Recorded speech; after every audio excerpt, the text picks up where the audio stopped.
사건에 연루되었는데 의견서에는 제가 들지도 않은 술병으로 작성이 되어 있었습니다. 밀치지 않았는데 밀쳤다고 작성이 되어 있습니다. 이런 경우들이 있습니다. 특수상해는 그만큼 실형 선고의 가능성도 높고 구속이 될 수도 있습니다. 따라서 초범이라면 더더욱 경찰 조사 전 대비를 잘 하셔야 하는데요. 오늘은 특수상해 초범 형량과 합의금에 대해서 말씀드리겠습니다. 특수상해는 형법 규정에서 징역형만을 규정하고 있고 벌금형은 규정하고 있지 않습니다. 형법 제258조의 2에서 규정하고 있는데요. 위험한 물건을 휴대하여 상해의 죄를 범한 경우 1년 이상 10년 이하의 징역에 처하도록 규정하고 있습니다. 또한 양형위원회에서는 기본적으로 징역 6월에서 2년을 권고하고 있고 감경 사유가 있는 경우에는 징역 4월에서 1년을 선고하도록 권고하고 있는데 그 사유에는 미필적 고의, 피해자에게도 범행의 발생 또는 피해의 확대에 상당한 책임이 있는 경우 처벌 불원 또는 실질적 피해 회복 또는 상당한 피해 회복, 형사처벌 전력 없음, 진지한 반성 등이 있습니다.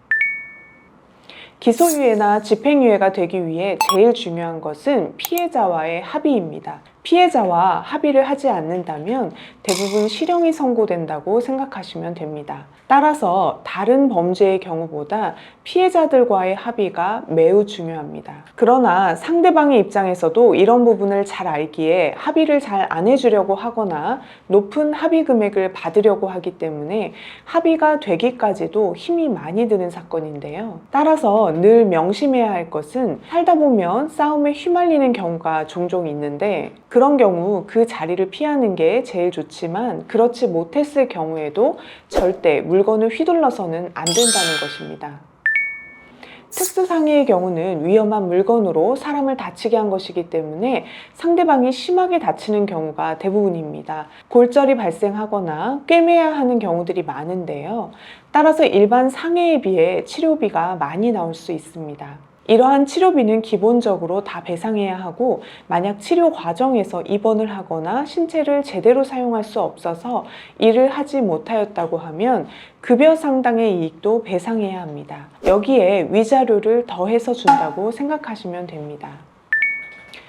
합의를 하지 않을 경우 실형이 선고될 확률이 매우 높습니다. 벌금형이 규정되어 있지 않기 때문인데요. 다만 최근에 법이 개정되면서 합의가 되지 않을 경우 피해자의 인적사항을 알지 못해도 공탁을 하는 제도가 생겼는데요. 이러한 공탁을 활용하는 방법도 있습니다. 합의는 피해자가 가해자와 합의를 하면서 처벌 불원 의사를 밝혔다는 데 초점이 있기 때문에 금액이 덜 중요하지만 공탁은 가해자가 피해자와 협의가 이루어지지 않아 일방적으로 피해자 앞으로 돈을 맡기는 것이기 때문에 금액이 중요합니다. 즉 재판부에서 보았을 때 이 정도면 피해가 회복되는 데 있어서 상당한 충분한 금액이다 라고 판단되어야 형량에 반영될 수 있는 것입니다. 그러나 이 금액이 정해져 있지는 않고 사안마다 다르기 때문에 변호사와 구체적인 상담을 통해 결정하는 게 좋습니다.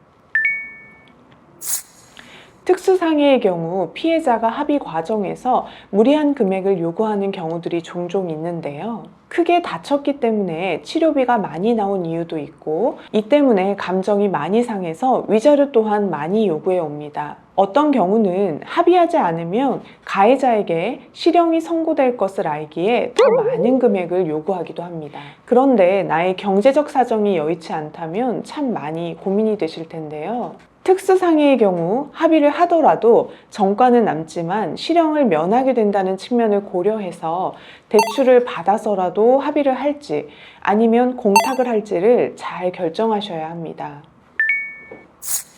특수상해는 위험한 물건을 휴대해야 하기 때문에 내가 사용한 물건이 위험한 물건인지에 대한 판단이 필요합니다. 따라서 이 부분에 있어서 변호사와의 상담을 통해 판단받아 보는 것이 필요하고 특수상해가 인정되는 경우라도 변호사의 도움이 필요한데요. 합의하는 과정에서 피해자들은 가해자와 직접적인 연락을 하는 것을 원하지 않기 때문에 변호사를 통해 진행할 수 있고 또 피해자가 과다한 금액을 요구해 오는 경우 변호사가 형사 과정에서 합의를 하지 않고 민사소송으로 갈 경우 판결로 받을 수 있는 대략적인 금액을 계산하여 설명하여 줌으로써 적정한 금액선으로 조정될 수 있습니다. 또한 합의가 여의치 않아 공탁을 하게 될 경우에도 그간의 합의 과정에서 피해자 측이 과다한 금액을 요구해온 사정, 그 금액이 과다한 근거 등 왜 합의를 하지 못하고 공탁에 이르게 되었는지를 재판부에 잘 설명하여